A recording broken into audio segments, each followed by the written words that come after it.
જય માતાજી મિત્રો, આજે આપણે આવ્યા છે ફરાળી પફ ટ્રાય કરવા માટે. અત્યારે પવિત્ર શ્રાવણ માસ ચાલી રહ્યો છે, તો એના માટે આપણે મંગલેશ્વર બેકરીમાં આવ્યા છે ફરાળી પફ ટ્રાય કરવા માટે. તો જોઈએ આજે કેવું છે ફરાળી પફ. તો આગળ બ્લોગમાં હું તમને બતાવીશ.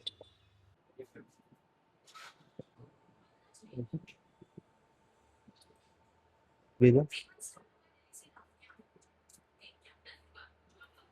તો મિત્રો આપણે આવી ગયા છે મંગલેશ્વર બેકરીમાં ફરાળી પફ ટ્રાય કરવા માટે. આપણે આવી ગયું છે ફરાળી પફ. તો ટેસ્ટ કરીએ એનો ટેસ્ટ કેવો છે. નોર્મલ પફ જેવો જ છે, તો ટેસ્ટ કરીશું.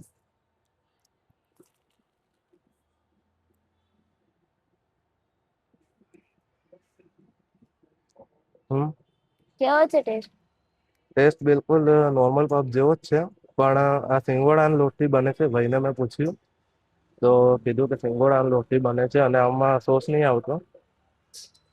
તો આ ફરાળી પફ છે, તો મિત્રો સ્વાદ એકદમ એના જેવો જ છે, ક્રિસ્પી છે.